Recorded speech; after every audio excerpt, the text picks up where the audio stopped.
nous sommes sortis de l'accord dit d'Alger. Nous y sommes sortis. Parce que ceux qui, au nom de cet accord, sont allés tuer des Maliens, sont les premiers à le déchirer. Nous n'avons pas déchiré. Nous y sommes sortis pour que personne n'ait des instruments juridiques pour aller manipuler les choses dans les réunions internationales. Nous avons assisté récemment à Kampala à une réunion des non-alignés de 77 où des pays sont allés manipuler les textes. Quand on a demandé qui est l'auteur, personne n'a répondu. On dirait un petit voleur que vous prenez avec son doigt dans une bouteille de confiture. Mais on a dit d'où vient ça? Il n'y a pas eu de représentant. Mais certains sont allés manœuvrer dans les coulisses pour nous ramener à 2015. Un accord dans lequel on fait tout pour que la maladie dure, qu'elle se métastase, qu'elle se cancérise.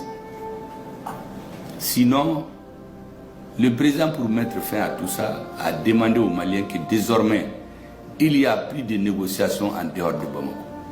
On le fait à Kidal, on le fait à Menaka, on le fait à Taoudeni, on le fait à Sikasso. Mais on ne va plus prendre nos bagages et aller dans un pays étranger parler de nos problèmes. Et d'ailleurs, moi j'ai fait un rappel l'autre jour à Sikasso. Le terrorisme en Algérie, l'État a tenu grâce à son armée. Pendant 10 ans, c'était la colonne vertébrale de l'État algérien. Sinon, il allait s'effondrer. Mais c'est la même chose chez nous. Quand ils ont eu la paix, ils ont lancé la réconciliation. Mais l'église Saint-Egidio les a appelés pour aller faire un accord définitif avec le Front islamique du Salut. Mais au nom de leur souveraineté, l'État algérien a dit non. Les problèmes algériens se discutent en Algérie et non ailleurs. Mais qui leur a condamné? Chez nous, il y a des gens qui viennent tuer des populations, qui les assument, qui vont s'enfermer avec les services secrets français. Il faut une semaine. Ils changent d'avis, ils viennent en Algérie, on nous dit allez-y négocier avec eux. Mais on va négocier quoi? C'est à eux de rejoindre le Mali et venir dire qu'ils sont prêts à négocier. Nous ne partirons plus chercher quelqu'un pour le prier qu'on fasse un État dans l'État. Vous savez ce qu'il y a à Kidal? Il y avait des États dans l'État.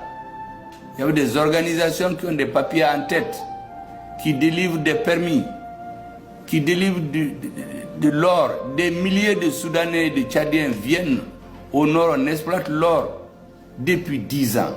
Où va ce tort-là? C'est ceux qui sont au service d'un objectif. Le PRS, on vient à Bamako, on corrompt l'oligarchie et on maintient les Maliens en otage. Je vous assure, monsieur le Premier, c'est à cela que l'équipe actuelle, sous la haute direction de Assimi Goïta, a décidé de mettre fin. Il n'y a rien d'autre. Même l'accord là, on a dit qu'on y est sorti. Vous savez, l'accord, c'est entre l'État malien et des groupes non étatiques. Et aujourd'hui, c'est des États qui font les porte-paroles par procuration. Nous avons dit qu'on sort de ça. C'est comme un acte de mariage, et un ministre l'a dit tout de suite.